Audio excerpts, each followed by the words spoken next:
Vamos começar com uma palavra de oração, pedindo a presença do nosso Deus aqui conosco. Pai querido, nós te agradecemos pela oportunidade de, mais uma vez, abrir a Tua palavra para expor o seu conteúdo em busca de orientação, conforto, consolo em dias tão difíceis. Nós pedimos, nosso Pai, que o Senhor ilumine os olhos do nosso entendimento, que o Senhor abra o nosso coração, que o Senhor nos console, conforte, edifique, de acordo com a necessidade de todo aquele que nos ouve e nos segue nesse momento. Tem misericórdia do nosso país, da nossa nação, e nos prepara, Senhor, para dias maus, sabendo que o Senhor é o nosso Deus. É o que nós pedimos em nome de Jesus. Amém. Queridos, a Escritura Sagrada é cheia de exemplos, de exortações a que nós busquemos o nosso Deus na confiança de que Ele haverá de nos livrar. Deus é o Deus que dá livramento. Deus é o Deus que atende o clamor do pobre, o clamor do necessitado. Deus é o que acode o aflito. Ele é chamado de o Pai dos órfãos e é chamado Deus das viúvas.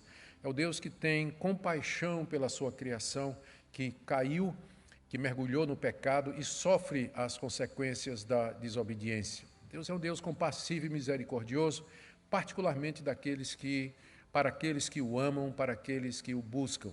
Por isso, a Bíblia é cheia de orientações, exemplos, onde pessoas de fé oraram a Deus em momentos de dificuldade, em momentos de grande ansiedade, em momentos de aflição e de provação, e Deus os atendeu, Deus os livrou, Deus abriu uma porta para que eles pudessem escapar. Entretanto, a mesma Bíblia nos diz que, ocasionalmente, Deus não atende às orações em favor de um livramento. E que não poucas vezes o povo de Deus, ou aquele crente fiel, ele se viu numa situação de intensa provação, necessidade. Por exemplo, aqueles heróis da fé mencionados no final da carta aos Hebreus, no capítulo 11 mais especificamente, lá o texto diz que pela fé eles foram torturados, açoitados, mortos ao fio da espada, cerrados ao meio, viviam errantes pelas covas, pelas cavernas da terra, pessoas que se vestiam de peles de camelo, de ovelhas e cabras, porque não tinham vestimentos apropriados, gente que passava fome. Entretanto, eram pessoas de fé.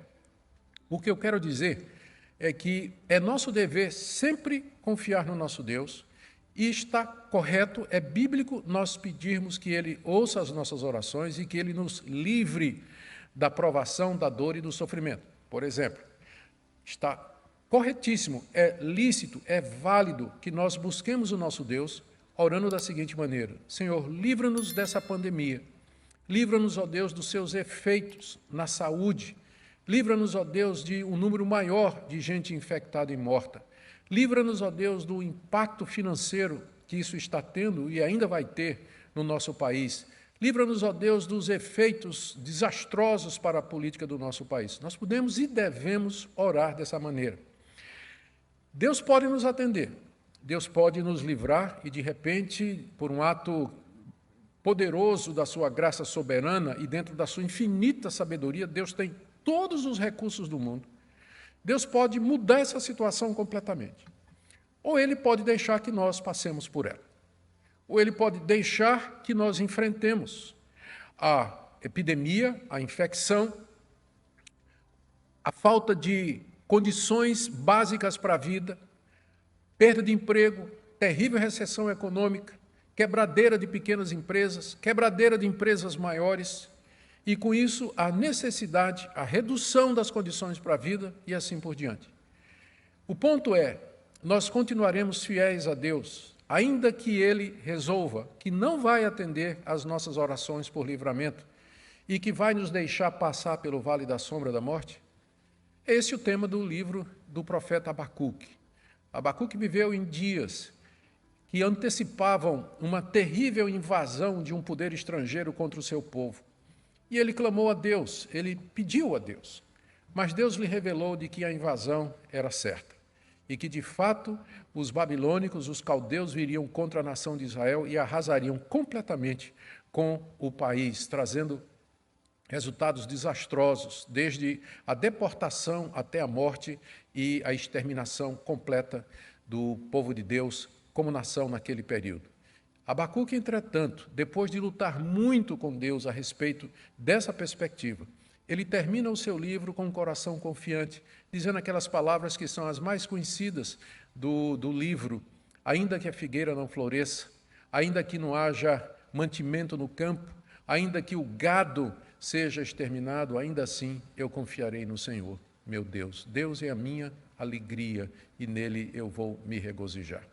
É por isso que o livro de Abacuque é tão importante para esse momento que nós estamos vivendo, e é por essa razão que nós queremos fazer uma exposição do livro, começando hoje com a parte introdutória a respeito de quem escreveu esse livro, quem é Abacuque, a época em que ele viveu, por que ele escreveu o livro, do que é que o livro trata, quais são as suas divisões e a relevância desse livro, não só para aquela época, mas também para todas as épocas da história da igreja. Eu vou ler, então, o primeiro versículo, que é somente o que usaremos nessa noite. Sentença revelada ao profeta Abacuque. Sentença revelada ao profeta Abacuque. Quem escreveu esse livro, então, nós lemos aqui, é um profeta por nome Abacuque. Nós quase nada sabemos a seu respeito. Ele é apresentado somente aqui e no capítulo 3, verso 1, onde nós lemos o seguinte: oração do profeta Abacuque, sob a forma de canto.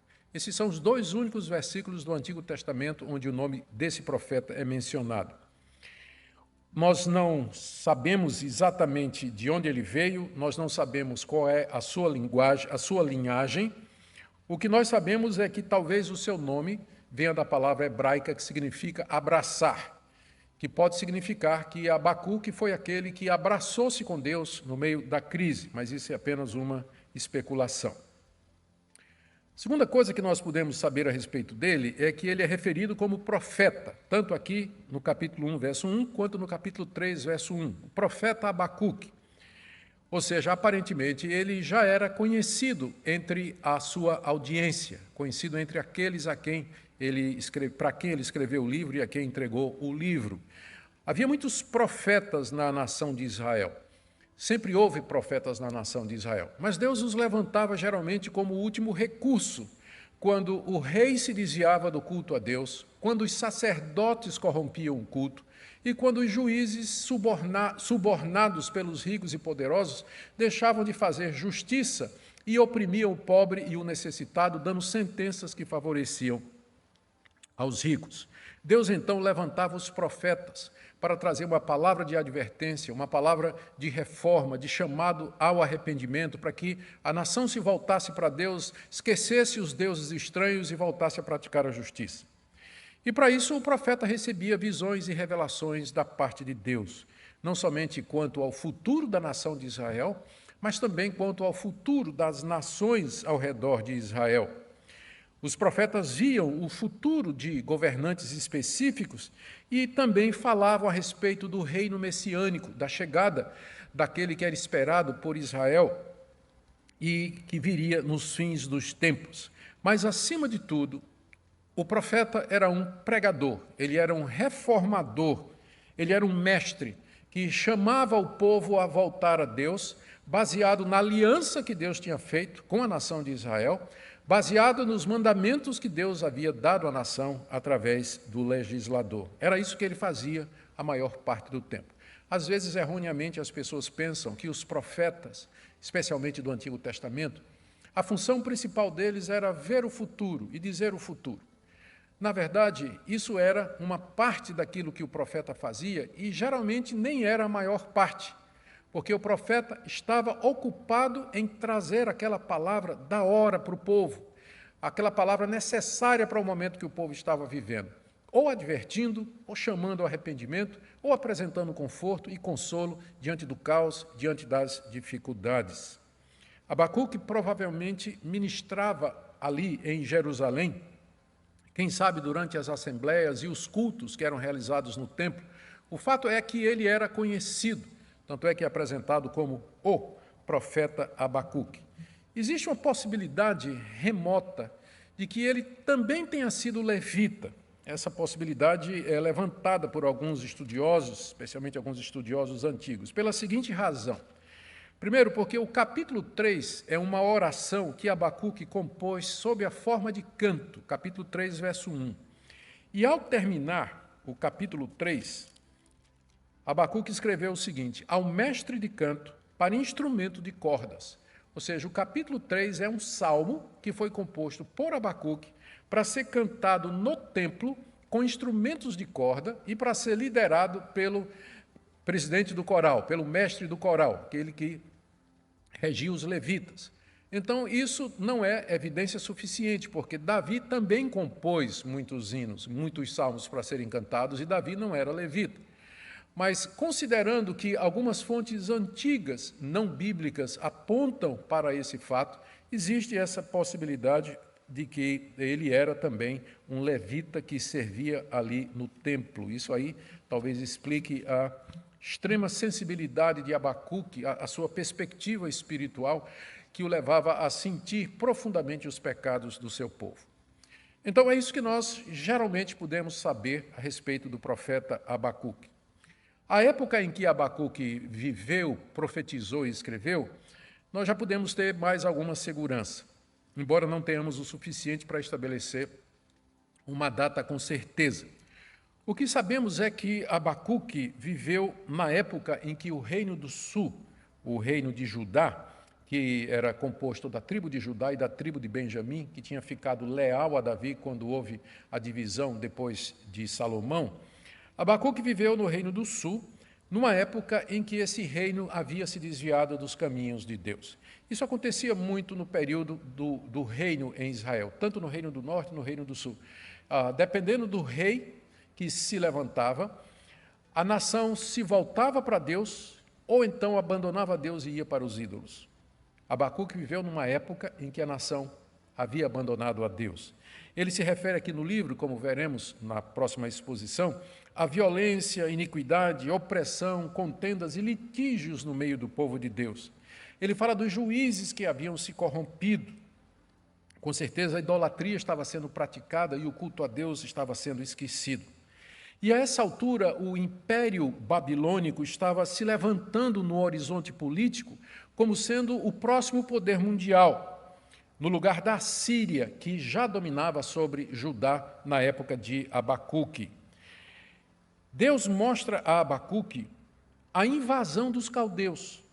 Essa é a visão que Deus dá a Abacuque em resposta à oração do profeta, de que Deus estava mandando os caldeus como instrumentos da sua ira contra a nação de Israel.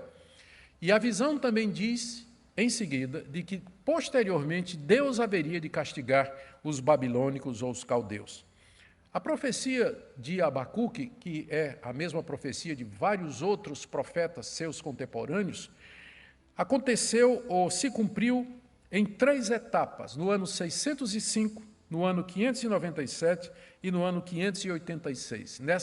Nesses 3 anos, nessas datas mencionadas, os babilônicos vieram em ondas e começaram a tomar o reino de Judá, conquistar Jerusalém, subjugar os habitantes da terra, levá-los deportados para a Babilônia. Foi numa dessas deportações que Daniel foi para a Babilônia, e, finalmente, todo Judá foi levado, quem não foi, foi morto, e toda a economia, agricultura, campos, cidades foram assolados e destruídos, e não ficou pedra sobre pedra ali. Abacuque, ele fala como se aquela invasão fosse acontecer ainda durante os seus dias, porque, como já citei aqui, no final do capítulo 3, encerrando o livro, ele diz: ainda que a figueira não floresça, etc., ele diz assim: ainda assim eu me alegro no Senhor, Deus da minha salvação. Ou seja, aparentemente Abacuque estava esperando de que essa invasão haveria de acontecer ainda durante o tempo da sua vida. O que nos coloca, então, o profeta em algum lugar aí, em meados do século VI a.C., talvez entre o ano 650 e o ano 600. E se nossa data, e se a época que nós estamos reconstruindo, ela está correta, talvez Abacuque tenha sido contemporâneo de profetas mais conhecidos, como o profeta Jeremias, e de profetas não tão conhecidos como Naum e Sofonias. Muito bem, já vimos quem escreveu o livro, já vimos a época em que Abacuque viveu, profetizou e escreveu, E agora vamos nos perguntar o que é exatamente esse livro. Ele começa com essa passagem que eu li, sentença revelada ao profeta Abacuque. São 2 pontos aqui. Primeiro é a palavra sentença, que em hebraico significa literalmente peso. Uma tradução literal, como por exemplo da Almeida Corrigida, diz assim: peso revelado ao profeta Abacuque. Por que a mensagem é chamada de peso? É porque era difícil de ouvir, era pesado de ouvir e era pesado de transmitir, ou porque era um fardo que Deus colocava sobre o profeta até que ele entregasse a mensagem. Era um peso sobre o seu coração e sua alma até que ele finalmente passava aquela mensagem para o povo a quem era destinado. Aqui a nossa tradução resolveu traduzir a palavra peso por sentença, porque é como se fosse uma sentença da parte de Deus. E, de fato, isso traduz bem o conteúdo do livro. O livro registra ou anuncia a chegada dos caldeus como sentença de Deus contra o seu povo rebelde. E era uma sentença pesada. Segunda coisa é que diz aqui que foi uma sentença revelada ao profeta Abacuque, ou seja, foi dada mediante uma visão ao profeta. Não foi alguma coisa que Abacuque inventou, que ele tirou da cartola, não foi um sonho que ele teve, não foi uma ideia que ele teve, mas Deus lhe apareceu e Deus lhe mostrou, e nós vamos ver estas visões aqui, aquilo que haveria de acontecer, particularmente a invasão dos caldeus e depois a destruição do reino babilônico. E é por isso, então, que o livro tem autoridade, é por isso que o livro é inspirado, e é por isso que nós o lemos e estudamos com confiança de que são palavras de Deus, e é por isso que o livro foi incluído no cânon hebraico, como tendo sido inspirado da parte de Deus. Deus mandou que Abacuque escrevesse aquilo que ele está vendo. Nós encontramos isso no capítulo 2, a partir do verso 2, quando Deus diz assim, o Senhor, Abacuque escreveu, não é? O Senhor me respondeu e disse: escreve a visão, Abacuque, torne-a bem legível, porque ela ainda está para se cumprir. Deus mandou que o profeta registrasse aquilo que ele estava vendo. E é isso que é o livro do profeta Abacuque, é o registro dessas visões que Deus deu a ele com respeito à nação de Israel e às nações inimigas. Mas, diferentemente de outros profetas, Abacuque registra também os seus diálogos com Deus a cada revelação. Ele meio que abre o seu coração e escreve aquilo que nós podemos chamar a sua jornada do temor e da dúvida até a fé. E é nesse ponto que o profeta Abacuque ele é diferente dos demais profetas. Ele nunca se dirige à sua audiência, como, por exemplo, os grandes profetas, Isaías, Jeremias, Ezequiel, eles se voltam para o povo e dizem, assim diz o Senhor, e aí traz uma palavra de Deus para o povo. Abacuque não faz isso. Nenhuma vez ele se dirige para o povo de Judá. O que ele faz é registrar a sua oração, pedindo a Deus que interviesse no seu país. Depois Deus lhe responde, depois Abacuque não entende, ora a Deus de novo, Deus dá uma segunda visão, e finalmente ele registra a sua confissão de fé no capítulo 3, naquele salmo que nós já mencionamos. O livro, então, ele é bem específico, ele é bem peculiar, singular, e certamente vai ser um deleite para nós estudar esse livro tão rico e tão precioso. Se nós fôssemos dividir o livro de Abacuque, nós faríamos da seguinte maneira: os 2 primeiros capítulos são só 3 capítulos, mas tem muita coisa, vai render muito os 3 capítulos, pode ter certeza. Os 2 primeiros capítulos registram as orações de Abacuque a Deus e a resposta de Deus na forma de visões. E o 3º capítulo é uma oração de Abacuque na forma de salmo. Se você quiser aí o esboço do livro, vai aqui muito rapidamente. Primeiro, Abacuque tem uma crise porque Deus está silencioso e não está respondendo às suas orações, capítulo 1, do verso 1 até capítulo 2, verso 1. Abacuque, então, ouve a resposta de Deus, que vai do verso 5 até o verso 12, na verdade. Não é? Aliás, a passagem bíblica da referência anterior é o capítulo 1, de 1 a 4. De 1 a 5, Deus dá a primeira resposta a Abacuque. E não é o que Abacuque espera. Abacuque esperava o livramento de Deus e Deus disse, não, eu vou mandar os caldeus contra vocês. Lembra aquilo que eu falei na introdução? Nem sempre Deus responde como nós queremos. Aí Abacuque entra em crise, capítulo 1, verso 12 até o capítulo 2, verso 1. Como é que Deus pode usar uma nação ímpia para castigar o seu próprio povo? Ele pede a Deus entendimento e resolve esperar a resposta de Deus. A resposta de Deus vem no capítulo 2, do 4 a 20, onde Deus mostra que ele vai punir os caldeus depois. Ele vai punir os babilônicos por terem invadido e castigado o seu povo. Mas aquilo era ainda futuro, embora certo. E Abacuque, então, deveria esperar em fé que Deus fizesse justiça. E aí o capítulo 3 é a oração de Abacuque, em temor e tremor diante de Deus, à luz dessas revelações. Ele suplica que Deus reavive a sua obra, essa é uma passagem muito conhecida também. Entoa um cântico de louvor e adoração a Deus, relembrando os atos poderosos de Deus, e ele termina com aquela declaração que marca o livro, ainda que falte tudo, ainda assim eu vou me alegrar no Senhor, meu Deus. Então, esse é o conteúdo do livro que nós vamos ver nas próximas segundas-feiras. E vocês já estão vendo que nós temos aqui bastante material. Qual a finalidade do livro? Por que Abacuque o registrou? A resposta está na ordem que Deus deu para ele. Deus mandou que ele escrevesse, para que, quando acontecesse, o seu povo, o povo de Deus, pudesse ter certeza de que Deus é Deus. Porque eles leriam as palavras do profeta Abacuque e diriam, de fato, Deus já nos disse isso tantos anos atrás que haveria de acontecer. E com isso, o profeta quer advertir o povo de Deus dos juízos que estavam vindo sobre ele, chamar o povo ao arrependimento e consolar os crentes diante da crescente ameaça do Império Caldeu e da iminente invasão dos caldeus. O tema central do profeta Abacuque está no capítulo 2, verso 4, o justo viverá pela fé. O justo viverá pela fé, ainda que lhe faltem todas as coisas. Há muitos outros temas teológicos muito bons para ser explorados no livro de Abacuque, e nós vamos fazer isso. Por exemplo, a soberania de Deus sobre as nações, que Deus usa uma nação para punir outra, e no fim Deus haverá de julgar todas as nações, isso está muito claro aqui no livro. Outro tema do livro é o juízo de Deus sobre seu povo rebelde.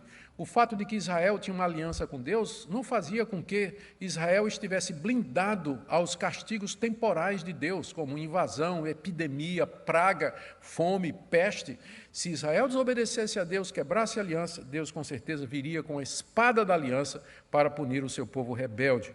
Outro tema do livro é que Deus responde às orações, ainda que ele se demore. E nem sempre Deus responde exatamente como nós queremos. Foi o que surpreendeu Abacuque pelo menos 2 vezes, como nós haveremos de ver. O livro também fala do triunfo final de Deus, porque ao falar do juízo de Deus sobre Babilônia, o livro também aponta para o futuro, para o reino do Senhor Jesus, quando ele vier em glória e julgar todas as nações e finalmente ele fará justiça aqui nesse mundo. E eu termino, então, perguntando qual a relevância dessa mensagem de Abacuque e do seu livro. Sem dúvida, aquilo que Abacuque viu, ouviu e escreveu foi muito relevante para os judeus piedosos da sua época, que lutavam com as mesmas dúvidas do profeta. Por que Deus não responde às nossas orações? O nosso povo está desviado, o nosso povo está longe dos caminhos de Deus, e nós estamos orando por um avivamento. E por que esse avivamento não vem? Essa era a pergunta de Abacuque, era a pergunta de muitos daquela época. Ou então, por que Deus vai usar os ímpios para nos punir? Nós somos o povo de Deus. Por que Deus vai levantar uma nação ímpia, uma nação idólatra, para trazer castigo sobre nós? Por que os ímpios passam nesse mundo sem castigo? Por que a Babilônia se tornou um império mundial, uma nação idólatra, violenta, sem juízo de Deus sobre ela? Como é que nós devemos viver diante do triunfo do mal, quando aparentemente ele predomina diante dos nossos olhos em todo lugar? São perguntas, ou eram perguntas que os crentes piedosos da época de Abacuque estavam fazendo e que eram também as perguntas do profeta. Portanto, o livro que traz respostas, não totalmente a todas essas perguntas, mas a várias dessas perguntas, o livro traz resposta, o que seria muito útil para o povo de Deus. O livro continuou a exercer uma influência depois do tempo de Abacuque. É interessante que no livro apócrifo de Bel e o Dragão, é um livro que foi escrito em grego umas centenas de anos antes de Cristo vir ao mundo, e que conta a história, uma outra história de Daniel preso lá na Babilônia, em que ele enfrenta o deus Bel da Babilônia e também um dragão que vivia lá na corte do rei Nabucodonosor, que Daniel acaba matando. É uma história fantasiosa, mas o curioso é que nesse livro apócrifo está dizendo que quando Daniel foi lançado na cova dos leões, um anjo apareceu ao profeta Abacuque, lá na Judéia, e mandou que ele fosse para a Babilônia levar comida para Daniel. E Abacuque diz, eu não sei nem o caminho para lá. E o anjo pegou Abacuque, levou, e Abacuque entrou na cova dos leões e trouxe comida para Daniel, mostrando como esse livro de Abacuque já era conhecido no período que a gente chama de período do Segundo Templo, no período interbíblico. Também, Abacuque está entre os principais livros que foram encontrados nos manuscritos do Mar Morto, uma descoberta feita em meados do século passado, ali nas cavernas de Qumran, que ficam ao redor do Mar Morto. Ali se encontrou uma biblioteca produzida pelos essênios, que datava de poucos anos antes de Cristo, e um dos livros mais bem conservados e preservados é um comentário ou um pesher de Abacuque sobre os 2 primeiros capítulos do livro de Abacuque. Também o livro de Abacuque, se você não sabia, ele é citado ou ecoado várias vezes no Novo Testamento. As passagens mais conhecidas são aquelas onde Paulo cita o profeta Abacuque. Paulo cita Abacuque 2,4, o justo viverá pela fé, em Romanos e em Gálatas, e o autor de Hebreus, no capítulo 11, também cita essa passagem de Abacuque, que o justo viverá pela fé. E esse livro também foi muito importante durante a Reforma, exatamente porque ele traz esse princípio de que aquele que é justo, aquele que é justificado por Deus, ele vive pela fé, não por obras e não por mérito. Essa interpretação de Abacuque, durante o período da Reforma, foi essencial para a compreensão dessa doutrina tão importante. Queridos, o livro, então, continua sendo relevante para nós, especialmente em épocas de calamidades, em época de tragédia e flagelo sobre o mundo. Em que é que esse livro nos conforta, então? Em que é que ele nos encoraja? Primeiro, nosso Deus está no controle de tudo, de todos, está no controle da história. Podemos saber que ele, de fato, envia juízos sobre o mundo e envia juízos para o seu povo. Ele exerce justiça e juízo agora e no dia do Senhor. Mas esse Deus também, ele é misericordioso, ele é bom, ele atende o clamor do seu povo. Nós percebemos pelo livro, isso aqui traz um grande conforto para nós, que é natural nós sentirmos medo e temor diante de crises como essa que nós estamos passando. Abacuque começa o livro em crise, e a crise vai aprofundando, à medida que ele vai descobrindo que não vai ter livramento, e que vai ter invasão sim. Mas ele termina o livro confiante em Deus e se alegrando em Deus, ainda que lhe falte todas as coisas. E nesse ponto, o livro nos ensina a confiar em Deus e nos alegrar em Deus, ainda que tudo nos falte, porque a nossa esperança é o nosso Deus e não as coisas desse mundo. Queridos, espero que nós estejamos prontos para o que vai haver. Eu sei que a tendência do nosso coração é nós aguardarmos um livramento extraordinário de Deus. E Deus pode fazer isso. Eu quero dizer a você que eu creio nisso. Eu creio em orações. Eu creio num Deus que responde a orações. Eu creio que Deus pode acabar com tudo isso por uma palavra sua. Ele é o Deus que, com sua palavra, criou o mundo. Ele tem recursos infinitos na sua mão. E se for da vontade dele, da mesma forma como isso começou, também vai terminar. Porque ele é Deus. Mas eu sei também que esse Deus, por motivos que nem sempre ele nos diz, motivos que nem sempre ele revela, ele pode permitir não somente que isso se prolongue, mas também que se agrave. E ele pode permitir que a igreja passe por um período muito difícil, muito difícil. Ele pode permitir que isso aconteça. Mesmo que eu não entenda os propósitos de Deus, eu sei que ele não comete injustiça. Eu sei que ele não faz nada errado. Deus sabe o que faz, nós é que não sabemos o que dizemos, mas o nosso Deus é justo, ele é verdadeiro, ele é reto, Ele é compassivo e misericordioso. Por isso, a minha expectativa é que nós, estudando esse livro, nós possamos dizer, como o profeta Abacuque: ainda que a figueira não floresça, nem haja fruto na videira, ainda que a colheita da oliveira decepcione, e os campos não produzam mantimento, ainda que as ovelhas desapareçam do aprisco, e nos currais não haja mais gado, mesmo assim, eu me alegro no Senhor, e eu exulto no Deus da minha salvação. Esse é o propósito do livro. Esse é o propósito do verdadeiro evangelho. O evangelho bíblico nos preparar para a realidade dura e triste desse mundo, até que o nosso Senhor e Salvador Jesus Cristo venha para nos levar para o seu reino, onde finalmente nós vamos encontrar paz, justiça, eternidade e imortalidade. A Ele toda a glória, toda a honra e todo o louvor. Oremos. Senhor, nós te agradecemos porque o Senhor levantou profetas como Abacuque, que tinham coragem de não somente profetizar vitória e bênção, mas tinham coragem também de profetizar aquilo que o Senhor revelou, o teu juízo sobre o teu povo, desviado, idólatra, imoral, injusto. Nós sabemos que tu és santo, e nós sabemos que nós somos pecadores e que temos te ofendido no nosso país. Nós sabemos que a igreja evangélica, em muitos pontos, não tem andado, Senhor, no evangelho bíblico. E nossas dissensões, no surgimento de falsos profetas, evangelhos outros que não aquele ensinado pelo teu Filho Jesus e pelos apóstolos. E agora a tua mão está sobre nós. Nós pedimos que o Senhor tenha misericórdia, porque nós cremos que o Senhor pode mudar toda a situação. E pedimos também que, se acontecer que não haja mais comida, não haja mais fruto, que não haja mais gado, não haja mais absolutamente básico para nós, que o Senhor nos conceda passar por tudo isso com alegria no nosso coração, nos regozijando intimamente na nossa redenção que se aproxima, do reino de Cristo e de Deus, que é o nosso destino eterno e final. Ó Deus, ouve a nossa oração, em nome de Jesus. Amém e amém. Muito obrigado, queridos.